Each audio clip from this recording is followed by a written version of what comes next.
Okay, so get this. We're going to dive into this wild idea today, the mind as a spiritual battleground. Oh, interesting. Yeah, you sent over this article, right? Right. A mente como campo de batalla espiritual, Yeah. which basically translates to the mind as a spiritual battlefield. Uh-huh. It's from like a blog type site dated October 26th of this year, so pretty recent stuff. Okay. But what really caught my eye is this whole thing about how our minds, like, they aren't just our own, like, there are these spiritual forces, good and bad, kind of duking it out for control. I don't know. It's got me hooked already. Yeah, no, it's a powerful image for sure. And the article really goes for it. It's coming from a perspective where angels and demons, like they're real actual forces in our minds. So we're not just talking like a metaphor for the everyday, stresses of life and all that. No, it's suggesting something way deeper is going on. And honestly, I think that's what makes it so fascinating. Even if you don't buy into the whole, spiritual worldview thing, Hmm. it makes you wonder, right? What if there are these unseen forces messing with our thoughts, our decisions? How would we even know? Okay, now you're just making things creepy. But I gotta admit, it's kind of intriguing too. So how does this whole battle actually go down in our minds, according to this article? Like, are we talking like epic Lord of the Rings style showdowns between good and evil happening up there? Thankfully, not that dramatic. The article describes it more like a constant, subtle tug of war. Okay. So on one side, you've got these, let's call them angels for now. And they're all about trying to guide us towards, truth, clear thinking, making decisions that are actually good for us. But they're not super obvious about it. It's more like these quiet nudges we get. Intuition, moments of clarity, even those weird coincidences that seem a little too perfect to be random. Subtle but potentially powerful stuff. So what about the other side? What are the demons doing in all of this? Well, if the angels are all about clarity, the demons, at least according to this article, want to distort things. They want to cloud our judgment, make us doubt ourselves, basically get us to act against our own best interests. Sounds familiar. And they use our own weaknesses against us. That desire for instant gratification, the fear of missing out, wanting to take the easy way out, even if it's going to bite us later. It's like those sneaky little voices we all have saying, just one more episode, or you deserve that extra slice of cake. Oh man, those voices are strong. It's like Well, those debates we have in our heads, but with like a cosmic sound system, the angel on one shoulder, the devil on the other. exactly. But if this battle is happening so like under the radar, why does it even matter? Because, and this is where it gets real, Hmm. the article argues that what's at stake is huge. Like, it's not just about whether you eat the cake or watch another episode. It could actually shape our entire worldview, how we see ourselves and everything around us. Okay, so we're in this like cosmic wrestling match for our minds, right? What are some of the moves we can bust out to win this thing? How do we fight back? Well, the article, it really leans into meditation as a big one. And I mean, even outside of this whole spiritual battle thing, most of us kind of get that meditation is good for you.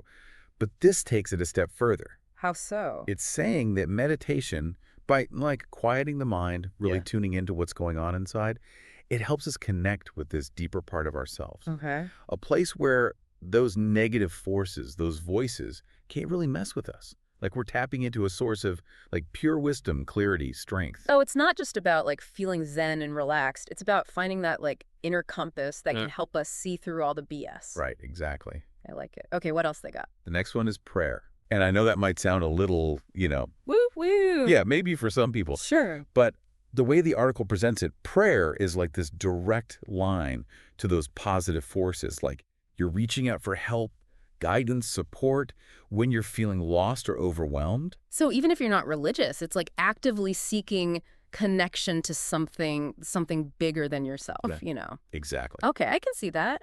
So we've got meditation for that inner connection, prayer for reaching out. What else? What other tools we got in this cosmic toolbox? This next one is big on self-awareness. Yeah. This is where I think it gets really useful, really practical for anyone. Okay, I'm all about practical. Hit me. It basically says one of the best ways to fight back against that negative noise is to simply be more aware of it. You mean like noticing when we're spiraling, like catching ourselves in those I'm not good enough or everything sucks kind of rants our brains love to go on. Exactly. And just that simple act of noticing without judgment, it can be really powerful. It's like shining a spotlight on those shadows. You're exposing them. Exactly. And suddenly, they don't seem so scary. Just thoughts. not facts. It's like, oh, hey there, fear, trying to trip me up again. I see you. Not today. Right. It's about taking back your power. Love it.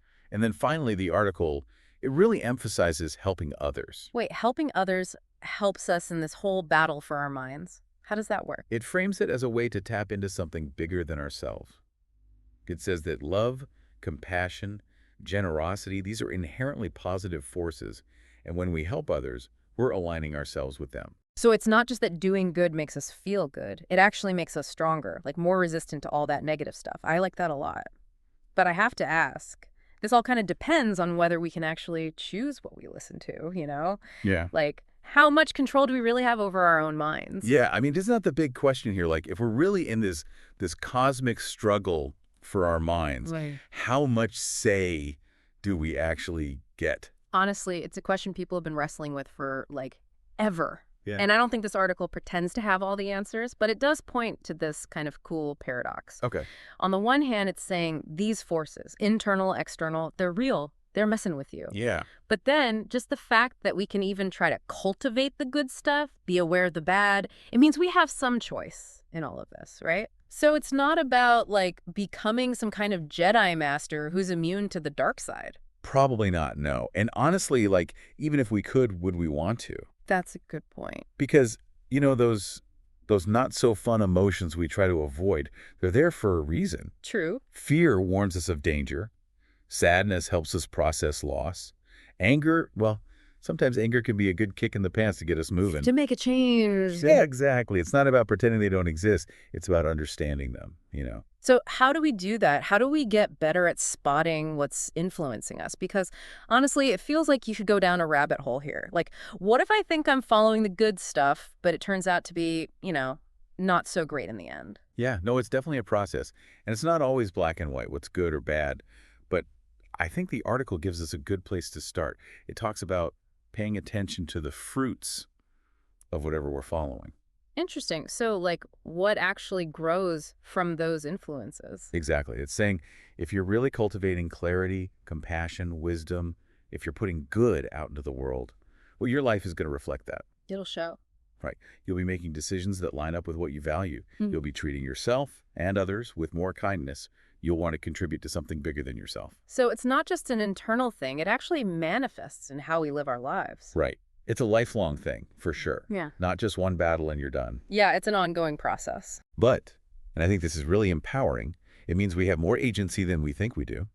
It's not about being perfect. It's about showing up every day and doing the best we can with what we've got. I love that. This has been seriously thought-provoking. So for our listeners who are now hopefully, ready to pay a little more attention to what's going on in their own minds, what would you say is like the one thing to really take away from all of this?